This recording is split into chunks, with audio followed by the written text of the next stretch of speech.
माढा लोकसभा मतदारसंघाच्या पार्श्वभूमीवर आज राष्ट्रवादीचा कार्यकर्ता मेळावा पार पडला आणि याच विषयी बोलण्यासाठी आपल्यासोबत रामराजे नाईक निंबाळकर आहेत. महाराज साहेब नमस्ते, स्वागत आहे आपले बीपी माझामध्ये. या मेळाव्याचं फलित काय? या मेळाव्याचं फलित युती धर्माचा पाळायचा असेल तर दोन्ही बाजूने पुढे यावं, आमच्या कार्यकर्त्यांच्या भावना वरिष्ठांच्या समोर सांगणं. दोन्ही वरिष्ठ, दोन्ही उपमुख्यमंत्री, कदाचित मुख्यमंत्री ते आमच्या जिल्ह्याचे आहेत, ते एकत्र बसतील आणि युती ही व्यवस्थित पुढे जाईल अशा पद्धतीने हे होऊ शकतं. आणि त्याच पद्धतीने आज असा मेळावा बोलवायचं कारण कोणासाठी? संजयबाबांच्यासाठी उमेदवारी मागावी हा न, कारण ती आधीच मागितलेली आहे, ती नाकारली गेलेली आहे, आमचं काही म्हणणं नाही. परंतु नाकारली महायुती, माझं परत एकदा मी आपल्याला सांगू इच्छितो की महायुती दोघांनी पाळायची का एकाने पाळायची? हा जो युती धर्म आहे हा काय आमची एकट्याची जबाबदारी आहे का?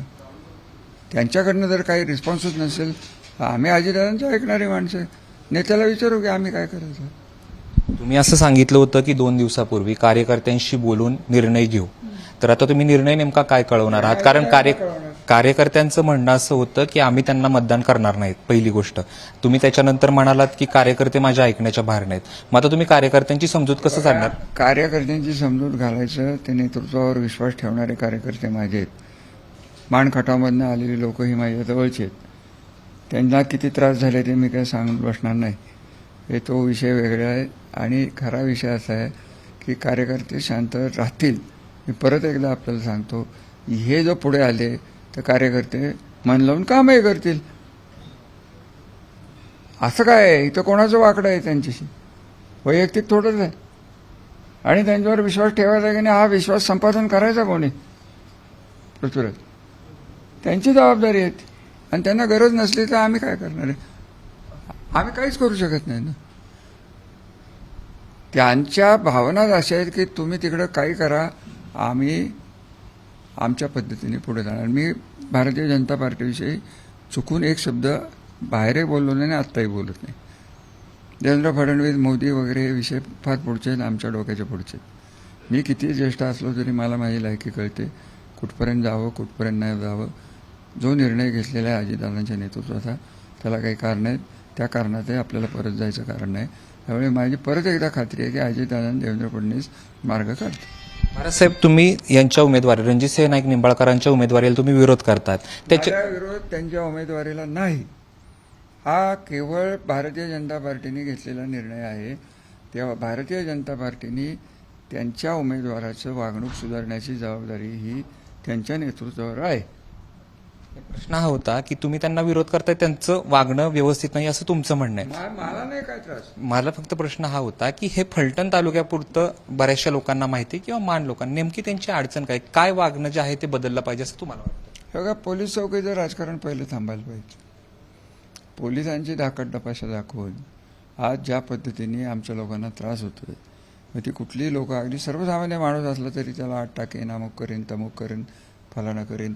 साधा विषय आहे. परवाच्याच तुम्हाला मी उदाहरण सांगेन की इथे एक झोपडपट्टी 80 फुटाला, त्या झोपडपट्टीला संजीवराजांनी मान्यता दिली होती की आम्ही तुम्हाला माती टाकून देतो. त्यांनी संमतीने घरं पाडली.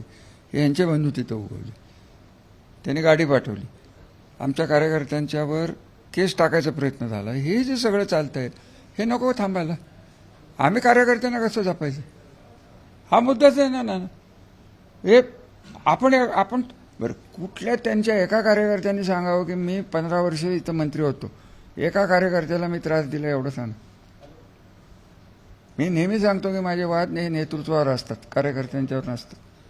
म्हणून 3-3 गटाचे कार्यकर्ते आज आमच्याबरोबर इथं फलटणमध्ये यायचं कारण हेच की आम्ही त्रासच दिलेला नाही. आम्ही राजकारण मर्यादित करणारी लोक आहेत, हे 24 तास राजकारण करणारी लोक आहेत, इगोइस्टिक लोक आहेत. त्यामुळे कसं कंट्रोल करायचं आहे त्यांनी त्यांचं बघावं. हा तिढा सुटणार कसा? एकीकडे तुम्ही ज्येष्ठ नेते आहात. जबाबदारी ही सरस्वी 2 नेत्यांची आहे. मी माझ्या पद्धतीने मी तुम्हाला स्पष्ट सांगितलं, अजितदादांच्या कानावर घालून, देवेंद्र फडणवीस यांच्या कानावर घालून, गोऱ्यांच्या उपस्थितीत, उमेदवाराच्या उपस्थितीत तिथं हा मेळावा झालेला आहे. त्यामुळे मागून काय केले असा काही विषय नाही. आता ही जबाबदारी 1-2-4 दिवसात अजितदादाजी सगळ्या व्यस्त आहेत आणि आम्हाला वेळ आहे अजून. त्याने उमेदवार बदलायचा की नाही हा त्यांचा प्रश्न आहे, नाही बदलला तर काय करायचं आहे आम्हाला नेतृत्व देईल ना मार्गदर्शन, आमचा विश्वास आहे ना. पण आमचं म्हणणं आहे, माझं म्हणणं आहे की त्यांनी वागणूक सुधारावी. विश्वास ज्यांना ज्यांना त्यांनी दुखवलेलं आहे त्यांचा विश्वास त्यांनी संपादन करावा. कॉलर का धरताय? कॉलर धरायचं थांबायला पाहिजे ना. हे कॉलरच धरतात. विषय तो आहे. परत मी तुम्हाला सांगतो, भारतीय जनता पार्टी त्यांचा विचार हा नाहीच आहे. हा या जिल्ह्याचं भविष्य कसं कोणाच्या हातात जाईल हा विषय राहिलेला आहे. आणि त्याला जर ह्या पद्धतीने सत्तेतनं जर मिळत असेल तर आमचं दुर्दैव आहे. शेवटचे 2 प्रश्न विचारणार आहे. मोहिते पाटलांशी परत एकदा बोलणं झालं का? आज तुम्ही मेळावा घेतलात, आता तुम्ही मेळा घेऊन आहात, या मधल्या 2-3 दिवसामध्ये त्यांची मोहिते पाटलांची भूमिका तुम्ही त्यांच्याशी बोललेलं बरं, कारण ते भारतीय जनता पार्टीचे सदस्य आहेत, त्यांनी स्वीकारलेले आहे. त्यामुळे ते काय भूमिका घेणार आहे हा त्या सर्वस्वी भारतीय जनता पार्टीचा प्रश्न आहे. राष्ट्रवादीचा कार्यकर्ता म्हणून मला काय बोलायचे अधिकार आहेत. पण आमची बैठक झाली, आम्हाला त्यांनाही तेच नको आहे. उमेदवार ज्या पद्धतीने वागतो त्या पद्धतीने ते जर वागत असलेत, हे संपवायचं कोणी हो? कार्यकर्ते एकमेकाशी वाद घालतच असतात. आमचे आणि गोऱ्यांचे वाद झाले, पण ते थांबवायचे कोणी ही जबाबदारी आहे ना. अजितदादा मला सांगतील, त्यांनी गोऱ्यांची गॅरंटी घ्यावी ना, आणि त्यांनी घेतली. मी बोललो तुम्हाला मगाशी, हे तुमचे वाद वाढले तर आम्ही दोघं पंच म्हणून काम करू. ठीक आहे. कार्यकर्त्यांची मागणी होती आता ह्याच्यामध्ये की तुतारीवरती लढू किंवा बाबांना उमेदवारी, संजू बाबांना जी आहे ती उमेदवारी मिळाली पाहिजे, याच्यावरती कार्यकर्त्यांची समजूत तुम्ही बघा, समजूत कशी काढायची असते मी तुम्हाला पूर्ण सांगतो की विश्वासाने माझे कार्यकर्ते 30 वर्ष डोळे दाखवून माझ्या शब्दावर विश्वास ठेवलेला आहे. आणि कार्यकर्ते किती रागावले असले तर शांत करायची कला आमच्यात आहे आणि ते ऐकतील. त्यांना काही कारण आहेत त्याची, हे आम्हाला पुढचं भविष्य दिसतंय ना. शेवटी सत्ता कोणाकडे जाणार आहे, काय जाणार आहे हे कळतंय आपल्याला. त्यामुळे सत्ता आणि विकास याचं राजकारण करणारी आम्ही मंडळी आहे. कामं पाहिजेत, कामं होणार असतील, सर्वसामान्य माणसाचं संरक्षण होणार असेल, आणि तेच गेलंय. आणि ते कोणामुळे गेले? देवेंद्र फडणवीसांच्यामुळे थोडंच गेलं, ते यांच्या वागण्यामुळे गेले. आणि ते आजचं थोडंच आहे. काँग्रेसमध्ये असतानाही त्यांनी तेच केलेलं आहे. खरा विषय हाच आहे. आता बघा, हे सगळं बघून अजून काहीतरी तिथं प्रतिसाद देणार, म्हणजे गरज आम्हाला आहे त्यांची, असंच होणार आहे ते. ते काय पटणाऱ्या गोष्टी नाहीत. त्यांना पाहिजे, त्यांना कॉन्फिडन्स असला तर घ्यावं मतदान त्यांनी. कसं घ्यायचं पुढे जाऊन तुम्ही सांगताय सातत्यानं, पण हे तिढा मिटणार कसा? तुम्ही सांगताय की त्यांनी बदललं पाहिजे, पण तुमच्या दृष्टीने माझी अपेक्षा आहे, ही माझी अपेक्षा आहे की त्यांनी मग उमेदवार म्हणून मग यावं पुढे आणि नीट वागावं. चर्चाच नाही कुठं. गोरे साहेबांचं बोलणं कसं आहे तुम्हाला चांगलं माहिती आहे. त्यामुळे हे कसं काय होणार हो? त्यांनी सुधारायलाच पाहिजे. माझ्यावर जर राग सोडून द्या ना, कार्यकर्त्यांच्यावर राग का काढता? माझं काय वाटोळं करायचं ते गोऱ्यांनी करावं वैयक्तिक. आणि त्याला सत्तेची साथ जर मिळणार असेल ते आमचं दुर्दैव आहे. कारण भारतीय जनता पार्टी ही वेगळ्या प्रकारची पार्टी आहे अशी आमची समजूत आहे.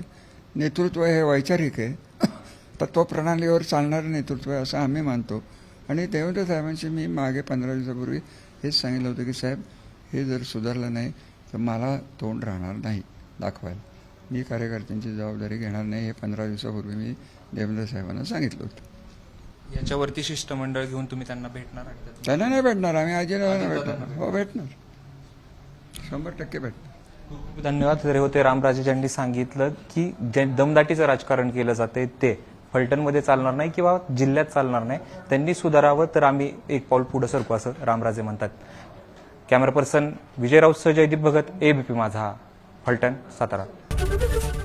एबीपी माझा, उघडा डोळे बघा नीट.